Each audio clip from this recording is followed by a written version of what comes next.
Are you ready? Ready. All right, let's go. Kevin here, top 1 financial advisor and best-selling author. We are here to talk about the stock market. Whew, this might be one of the hardest questions that I've had to answer, and this comes from the comment section.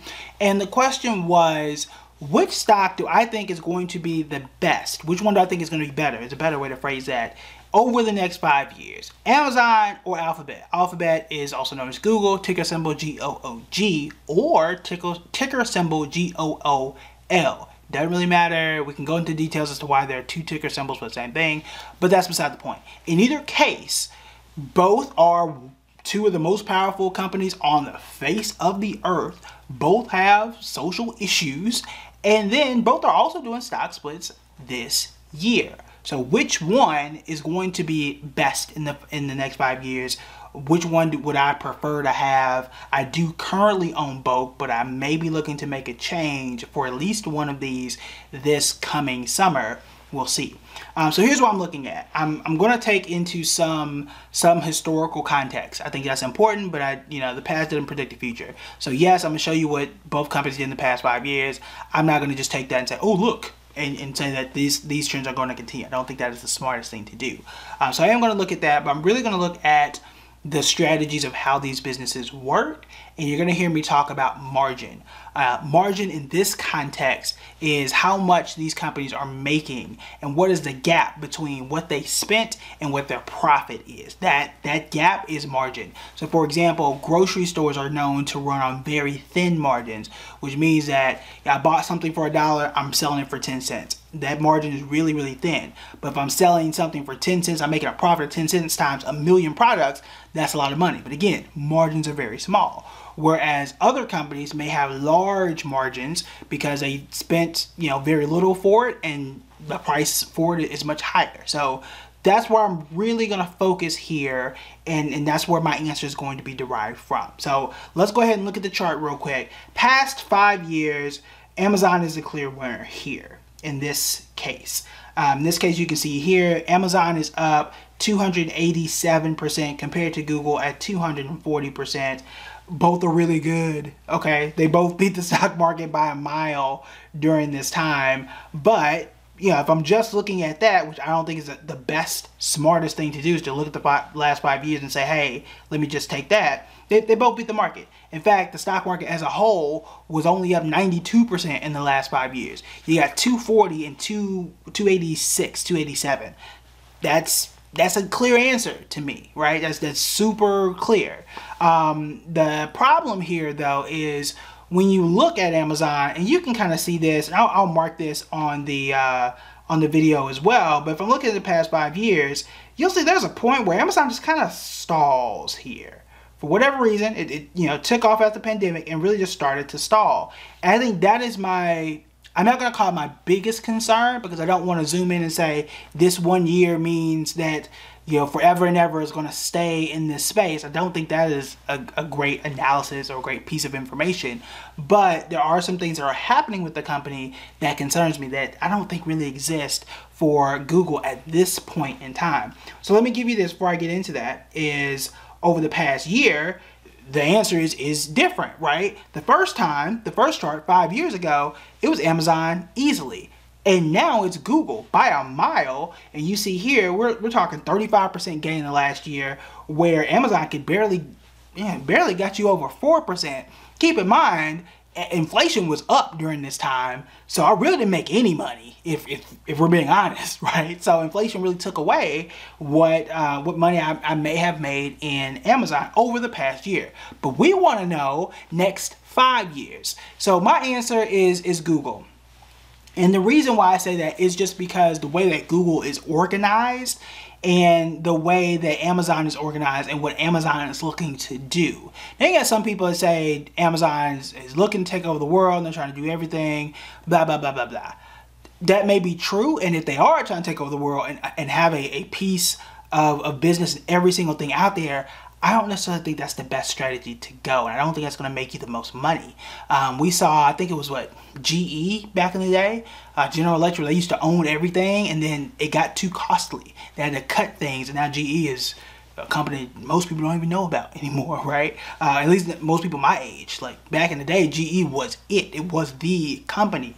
They were a conglomerate where they owned what felt like everything. You wanted to make, you know, washers and dryers and TVs and computer. I'm making the computer part, but like make all of these things all at the same time and be one company. They couldn't figure that out. They couldn't keep it together. And I'm not saying Amazon is there, but Amazon is at a much higher risk of this than where Google is, and here's why. For example, today I saw a headline that said that rising gas prices is impacting Amazon's business. Well, that's obvious, right? You're promising 2-day shipping, or any shipping in that case. You have to buy your own vans to try and give that value to get stuff there within 2 days, and now you have to pay higher fuel costs for those vehicles. You have to maintain those vehicles. You're looking to buy electric vehicles to replace the ones that run on gas. That's a lot of money in and of itself. Guess who doesn't really own that many cars? Google. That's a cost I don't have to worry about. Guess who has to have warehouses and have automation technology to go and pick different items and make sure they get to the right places? Guess who has to own warehouses? Guess who's looking to buy physical stores for some of their items? All of that is Amazon. All that costs money. You just bought well, not just bought, but you bought Whole Foods a while back. Smart business move probably, but guess who now has to deal with higher food costs and the margin there? Guess who now has to buy these buildings, pay the real estate costs for all of this stuff?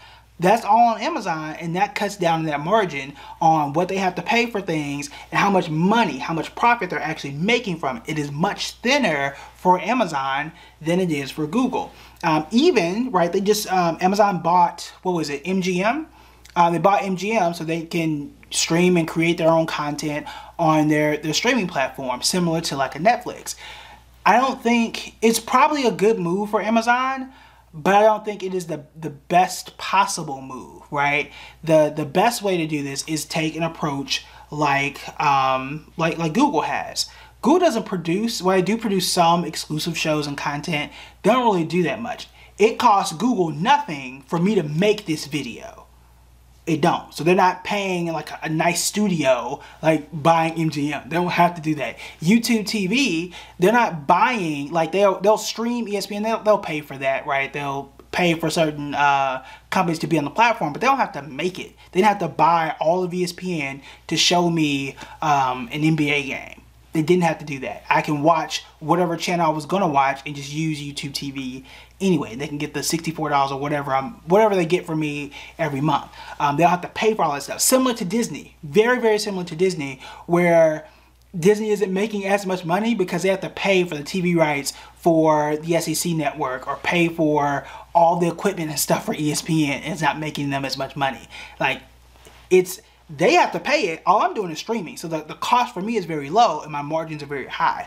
Almost all of Google's products is in that particular category. They're also building out a great ecosystem for Android, which, you know, contrary to popular belief, might be a better phone, even though, yes, I have an Android. I mean, I'm sorry, I do have an Apple. I used to have an Android.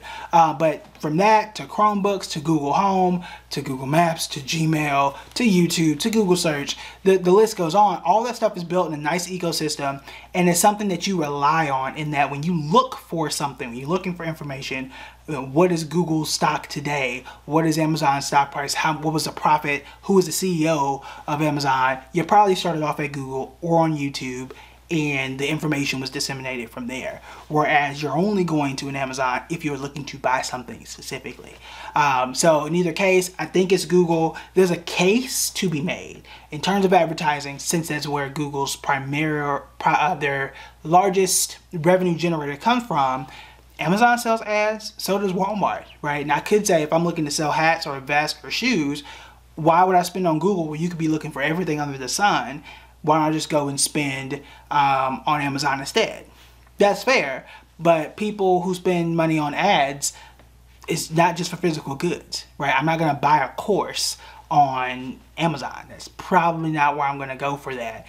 But newspapers, any digital thing, lessons, all that kind of stuff, I'll probably start off on a YouTube, I'll probably start off on a Google, and I may click an ad there. Or probably even more so on social media, TikTok, Facebook, so on and so forth.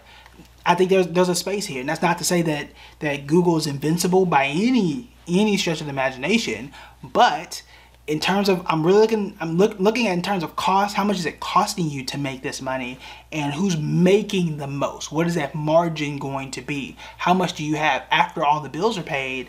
And the answer is Google, and it's been Google for a while. And based on what I'm seeing from Amazon, that seems to be something that's going to continue. Now, again, 5 years is a long time. Google could go off and buy Disneyland for all I know. I'm just throwing it out there. I don't think that's the smartest thing, or that it is a thing. However, in either case, things can definitely change. But that's one that's been in Google's strategy from the very beginning. They are focused on providing free stuff for the most part, providing free stuff, and then using that data to provide value. So, you know, I can get into the data tracking, privacy stuff. However, Google Maps is really good, and it's better than Apple Maps for a reason. Okay, it just is. There's a reason why you go to Google and not Bing. Okay, it just is, right? So my argument, it would have to be Google based on these two. I think Amazon is just spending too much and spending in too many areas. And at some point, you're going to get too big and too wide where you can't specialize, where you can't get good at whatever it is you're supposed to be good at. So again, my answer is Google. I'd love to hear your thoughts. What are your thoughts on the two? Which one do you invest in? Which one do you think is going to be best in the next 5 years, and why? Lastly, if you have any questions that you want to become a video, feel free to ask those in the comments. The last 2 videos have been from mailbag submissions or comment section. I'll figure out a name for it. But thank y'all for asking great questions, because we need to come with great videos and discussions like this. Let me know what you think in the comments. Like, subscribe, do all those things, click the links, and that's about it. I'll talk to you guys later.